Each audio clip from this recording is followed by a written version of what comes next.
le plaisir d'arriver chez vous, Michael. C'est un peu la loi du genre dans le confinement. On se pénètre dans l'intérieur de chacun, mais pour la bonne cause, c'est pour pouvoir communiquer et rencontrer tous ceux qui nous suivent. Alors, un plaisir de vous accueillir avec notre Facebook de RCF. Un mot de présentation d'abord. L'enseignement, la pédagogie, l'échange, le développement personnel, c'est votre passion depuis longtemps. Oui, c'est vrai. J'ai commencé par être professeur d'école, puis assez rapidement formateur, et puis je suis allé naturellement vers le coaching, ne sachant pas vraiment ce que recouvrait ce mot-là. J'y ai découvert surtout une place accordée à l'apprenant, à la personne en face, le client, qu'on appelle le client, l'apprenant. En tout cas, c'est lui qui a la solution, c'est pouvoir l'accompagner le plus possible pour qu'il trouve sa propre solution. Alors, cette évolution, elle a suivi l'évolution de votre parcours professionnel, professeur des écoles, conseiller pédagogique, puis ensuite en charge de la formation des enseignants. Et vous aviez développé aussi une manière de faire de la formation un peu nouvelle, en travaillant autour des équipes. Alors, de quoi s'agissait-il? Oui, en fait, la Loire a été assez innovante. J'ai pu participer à cette expérimentation avec des collègues de pouvoir accompagner les enseignants, non pas par une suite de conférences qui nous paraissaient intéressantes qu'ils suivent, mais bien de partir de leurs besoins exprimés.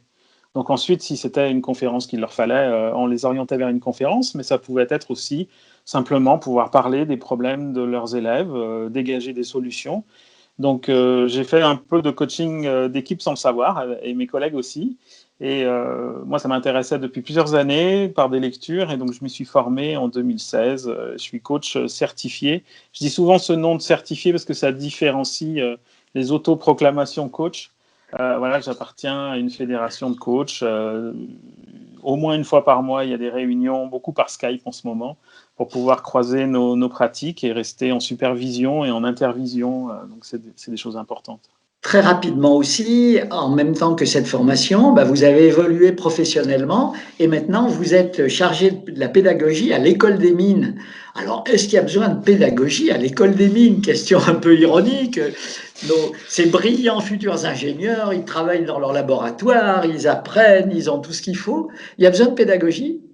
Alors, il y en a besoin énormément parce que d'abord, les enseignants sont très demandeurs de nouvelles formes pour motiver leurs étudiants.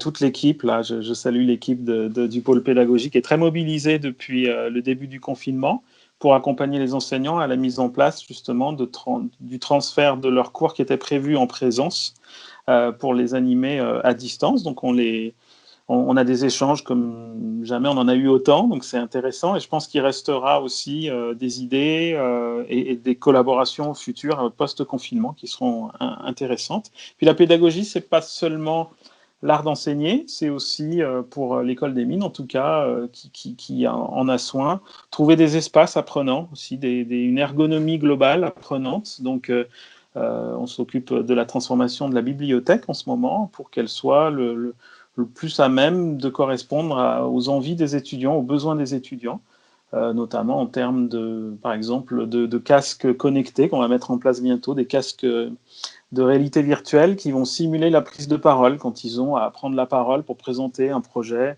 une innovation. Ils auront comme ça un labo pour s'entraîner à cette prise de parole. Alors c'est vrai que l'école des mines, c'est la fierté de Saint-Étienne depuis très longtemps, mais on a l'impression que depuis quelques années, elle monte en puissance, non seulement dans les classements internationaux où, bon, cocorico, il n'y a pas de souci de ce côté-là, mais aussi avec beaucoup de collaborations avec des écoles dans le monde entier, des labos de recherche avec l'université, avec le CHU, enfin vraiment, on a l'impression que en haut du cours Foriel, c'est un vivier d'intelligence et de partage. Vous vivez ça de l'intérieur? Oui, moi j'y suis depuis 1 an et demi et c'est vrai que c'est de l'apprentissage au quotidien pour moi. J'apprends un peu tous les jours. Il y a beaucoup d'initiatives. Je suis loin de tout savoir, même en pédagogie, ce qui se fait à l'intérieur de l'école. Mais c'est vrai qu'il y a des belles initiatives. Je vais citer la dernière qui est pas le cœur de métier de l'école, mais qui correspond bien à l'humanité qu'il peut y avoir derrière. C'est qu'on est en train de monter une modeste opération qui s'appellera École ingénieuse et solidaire, qui va conglomérer un peu toutes les actions individuelles beaucoup de personnes. On a en commun Hubert Taxil qui fabrique des masques que vous avez interviewé il y a peu. Il y a beaucoup d'initiatives comme ça, donc on est en train de monter une plateforme pour faire correspondre les envies d'aider et les besoins réels. Voilà, on peut citer une collaboration avec l'Éducation nationale qu'on est en train de mener aussi pour que les élèves puissent avoir du matériel pour faire leurs devoirs, ceux qui manquent de matériel. Dernier mot en forme de clin d'œil, on suit régulièrement évidemment la Rotonde qui est chez vous, au moins physiquement, mais pas seulement physiquement.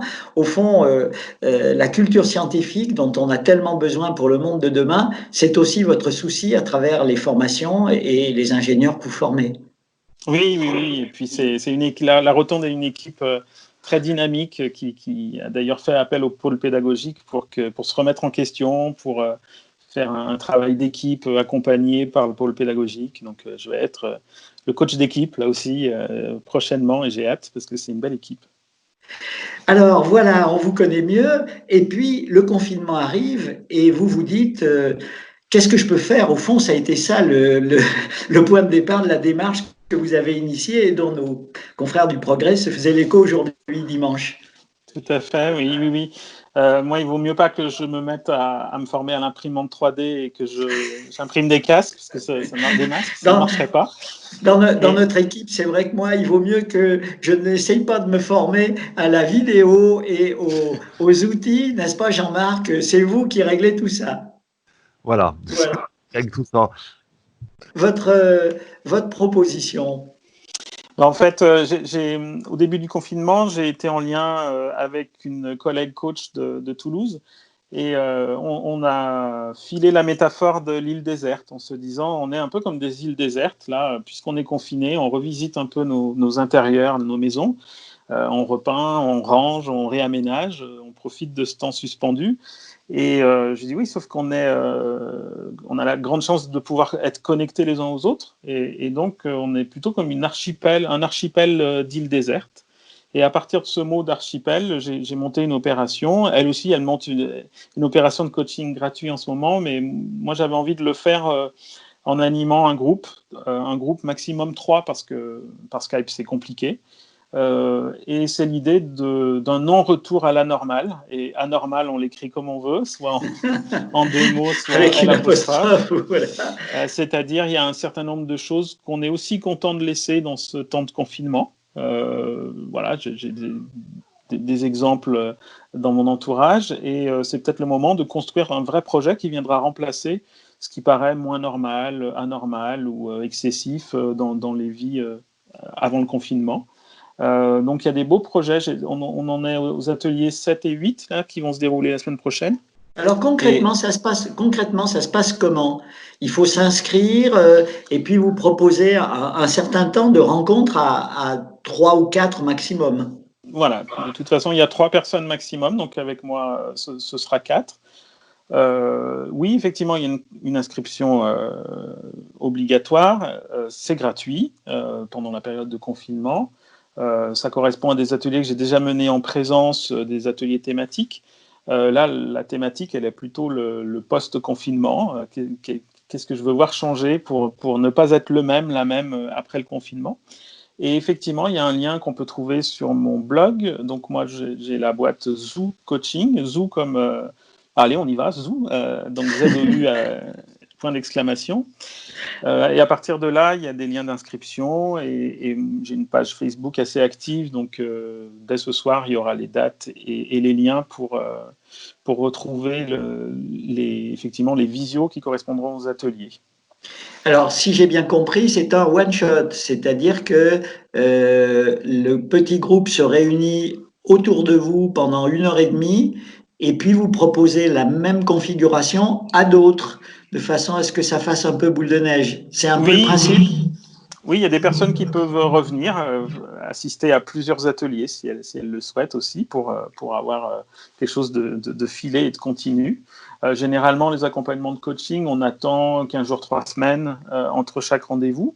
Là, les personnes vont voir. En tout cas, ce qui est vraiment intéressant, c'est que les histoires se croisent et que je suis vigilant pour qu'il n'y ait pas une illusion groupale on est tous en train de faire la même chose, mais c'est quand même assez troublant parce que les valeurs qui sont présentes dans le changement vont du côté de la décroissance personnelle, du recentrement du temps personnel et familial, davantage de temps familial et personnel, et puis souvent de l'écologie, alors l'écologie de soi, et puis l'écologie dans son ensemble, un plus grand respect de l'environnement.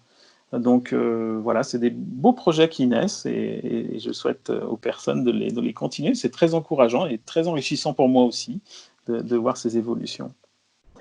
Voilà, bah écoutez, merci à la fois de l'échange, du parcours et puis d'offrir vos compétences à ces personnes qui vous rejoindront.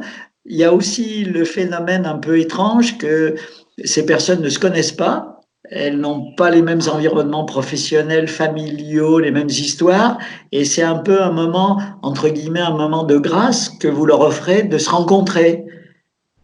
C'est des moments purement humains, c'est ça qui est vraiment intéressant. Effectivement, on va laisser de côté un peu les codes sociaux ou les codes d'entreprise et se regarder humainement qu'est-ce qu'on a envie de voir progresser. Il peut y avoir des personnes qui ont 25 ans et qui se posent des questions avec un peu la radicalité de la jeunesse, de vouloir vraiment y aller pour de bon, et puis des gens qui ont des peurs à l'approche de la cinquantaine, de changements qui pourraient être structurels, profonds. Et donc, il y a voilà, bien animé, je l'espère en tout cas, les personnes vraiment trouvent des pistes de solutions et de la réassurance et puis de l'élan. Donc, Zoo marche bien. Zou, allez, Zou, merci. Merci à vous, Merci Michael. beaucoup. Merci à Jean-Marc. Et on viendra vous faire un petit coucou avant la fin du confinement pour savoir où vous en êtes. Ah, À super. bientôt. À Merci bientôt. beaucoup. À bientôt.